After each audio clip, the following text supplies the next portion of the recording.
India-Pak യുദ്ധസ്ഥലത്ത് കുടുങ്ങിയ നടുക്കുന്ന അനുഭവം വിവരിച്ച് സിനിമാ പ്രവർത്തകൻ എടപ്പാൾ സ്വദേശിയായ ജിനീഷാണ് ജയ്സാൽമീറിലെ വെടിവെപ്പ് നടന്ന സ്ഥലത്ത് കുടുങ്ങിയത്.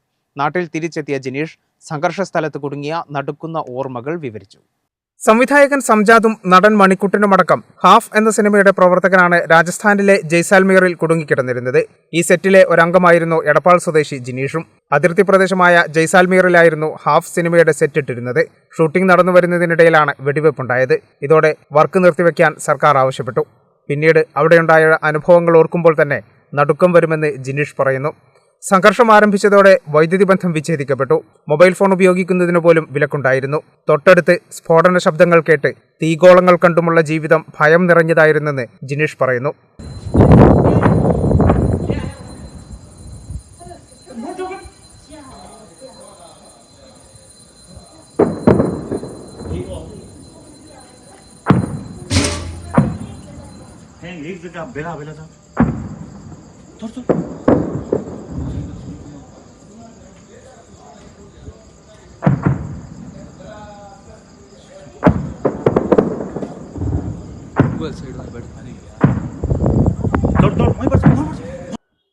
നമ്മൾ സംഭവം നടന്നിട്ട് നമ്മൾ ആദ്യമായിട്ടാണ് ഈ യുദ്ധം കാണുന്നത്. അതായത് ഈ ബോംബ് സ്ഫോടനങ്ങളും ഈ പീരങ്കിയിട്ടുള്ള അടിയും മറ്റൊക്കെ ആകാശത്ത് കാണുന്നത് ആദ്യമായിട്ടാണ്. ഡ്രോൺ ആക്കണം എന്ന് പറഞ്ഞ് കേട്ടിട്ടുള്ളൂ.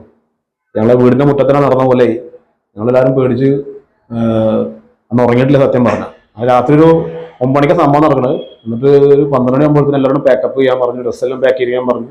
ലൈറ്റ് എല്ലാം ഓഫ് ആയിരുന്നു. പിന്നെ ആംബുലൻസിന്റെ ശബ്ദവും ഒക്കെ ഞങ്ങളാകെ പേടിപ്പെടുത്തുന്ന ഒരു ദിവസമായിരുന്നു അന്ന് രാത്രി. ഉറങ്ങിയിട്ടില്ല സത്യം പറഞ്ഞാൽ.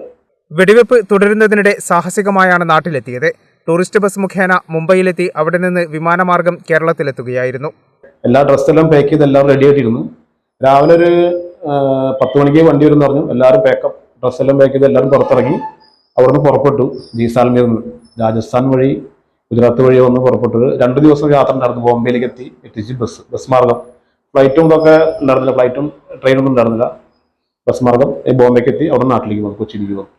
100 ദിവസത്തെ ചിത്രീകരണത്തിൽ കേവലം 10 ദിവസമാണ് പൂർത്തിയാക്കാനായതെന്നും വെടിനിർത്തൽ പ്രഖ്യാപിച്ചതോടെ അടുത്തുതന്നെ വർക്ക് പുനരാരംഭിക്കാനാകുമെന്ന പ്രതീക്ഷയിലുമാണ് ജിനീഷ്. സംവിധായകൻ സംജാദും നടൻ മണിക്കുട്ടനുമടങ്ങിയ സംഘം കുടുങ്ങിയ വാർത്ത നേരത്തെ പുറത്തു വന്നിരുന്നു. കേരള വിഷൻ, എടപ്പാൾ.